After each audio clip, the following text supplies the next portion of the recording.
You ever have a moment where you're minding your own business, just doing your thing, and then bam, life slaps you upside the head with something so ridiculous, you can't help but laugh? That's how I felt when I found out my pond had been buried while I was celebrating my grandson's first birthday. I didn't even know at first. I came home from the party, all sugary cake frosting still stuck on my clothes, and I walked through the back door with a plate in my hand, half a slice of chocolate cake left on it. Thought I'd go check on the koi like I always did, just a habit after 18 years. But when I stepped outside, I froze. The water that had been there, the peaceful pond that had been my sanctuary for nearly 2 decades, was gone. Just dirt, compacted gravel, like they didn't even care to make it look decent. And for a split second, I thought I had the wrong house. My pond wasn't just some decoration, it was my work, my time. 18 years of digging, lining, balancing the water chemistry, learning how to keep things alive without chemicals. I built that pond from scratch when I still had a good back, when Saturdays were about possibilities, not recovery. I remember the first shovel going in.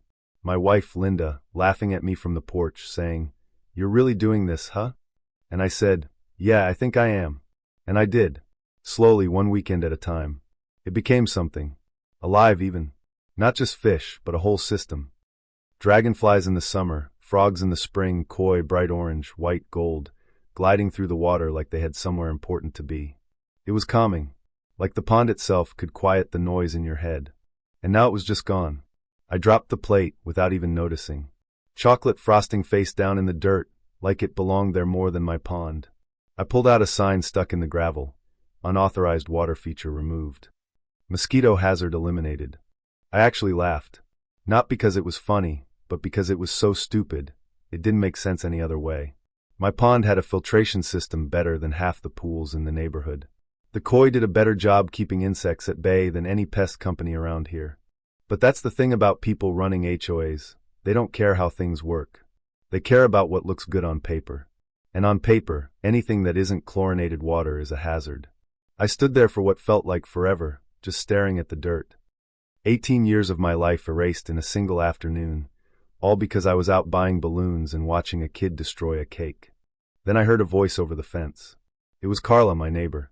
Late 40s, always watering something, always halfway involved in everyone else's business, but not in a bad way. I didn't even turn around when I said, "What happened?" "They came by this morning," she said, quieter now. "Said they had authorization." "Authorization from who?" She paused. I could feel the hesitation in the air before she said, "The HOA board." I turned. "Who signed off on it?" "Ethan Caldwell," she said, already knowing how this was going to go. Ethan, the HOA president, mid-50s, always dressed like he was on his way to a more important meeting, even when he wasn't. The guy who used words like standards and compliance in casual conversation. He'd been tightening the screws on the neighborhood since he moved in 3 years ago. Lawns too long, paint colors too bold, trash visible for too many hours. Now ecosystems were on the chopping block, too. I walked inside, grabbed the folder with all the HOA letters I'd kept over the years. A couple of warnings, a few mentions about the pond, always the same thing. Potential risk, non-compliant feature, subject to review.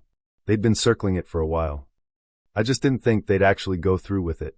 That night, I didn't sleep much. Every time I closed my eyes, I saw that dirt, flat, lifeless, as if the past 18 years had never happened. Around 3 a.m., I realized something. Not just anger, but something sharper. They didn't get it. They didn't understand that my pond wasn't just a pond. If they'd taken even 10 minutes to ask, they'd have known that what they buried that afternoon wasn't just water and fish. It was the thing quietly keeping this entire neighborhood dry. The next morning, the forecast called for rain. Not a big deal, except the numbers were bigger than usual.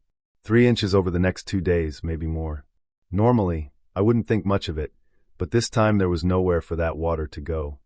For the first time since they buried my pond, I didn't feel helpless. I just felt patient. I was about to watch something unfold that nobody else saw coming. The rain started slowly, like it always does. Soft at first, just testing the ground. By mid-morning it was steady. Nothing dramatic, just a slow, constant drizzle. Cars came and went, people walked their dogs. Life went on as usual, but I could already see it. Water gathering where it shouldn't. At the edge of the street, right near the Johnsons' driveway, a puddle started forming. Normally, this was just a dip in the asphalt. Water would flow right through. But today it didn't drain. By noon, the puddle was growing. I stepped outside, pulled my jacket tight, and walked down the driveway slowly. The air smelled like rain mixing with disturbed soil. I crouched near the curb, watching as water trickled along, hesitant, like it was looking for somewhere to go. And I realized it was looking for the underground pipes, the ones that used to carry runoff to my pond. But now, with that pond gone, there was nowhere for it to go. The water was backed up. Mark Delaney from 2 houses down pulled up in his SUV. "You seeing this too?" he called. "Looks like it," I said, even though I knew exactly what was happening. By late afternoon, the storm drain started to gurgle, struggling to keep up. By 2 a.m. the next day, I heard the first siren. I didn't get up. I knew. The next morning, the street wasn't a street anymore. It was a slow-moving river, water stretching from curb to curb. Carla came running down the sidewalk, soaked, panic all over her face. "My basement," she gasped. "There's water coming up through the floor." By midday, emergency crews were moving through the neighborhood, but they couldn't keep up. The water didn't care about effort. It just followed the path it was given. And right now there was no path. Around noon, I saw Ethan. He was standing on his porch when I walked by. His driveway was wet like everyone else's, but it was the basement window that caught my eye. The water was right up against it, pressing from the outside. He stepped out, phone in hand, stopped mid-sentence when he saw me. "What the hell is going on?" he asked. I just looked at him. "Looks like your drainage system's overwhelmed." He frowned. "That's obvious." "I'm asking why." I didn't answer immediately. I just let the rain fill the silence between us. Then I said, "You removed a retention basin that had been handling runoff for 18 years. It clicked. Finally. His expression shifted. "The pond," he said, the word almost tasting bitter in his mouth. "That wasn't an approved structure," he said. "No," I said, "it was just effective." He stepped closer. "Are you seriously suggesting this is because of that?" I met him halfway, standing in the water. "I'm telling you how it worked."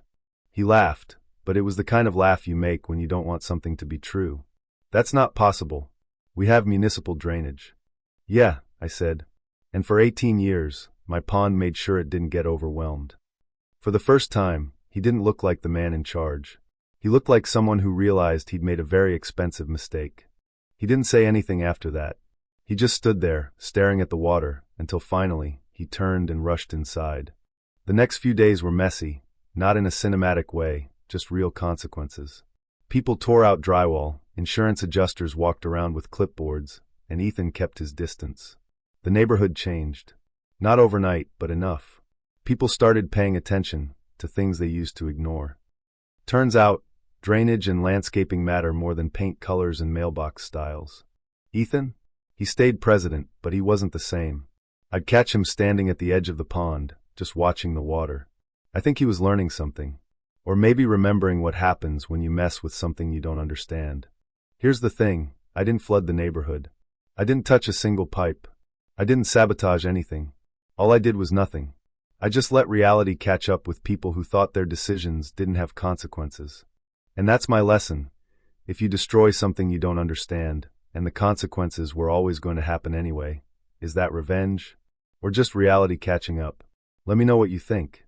Would you have handled it differently?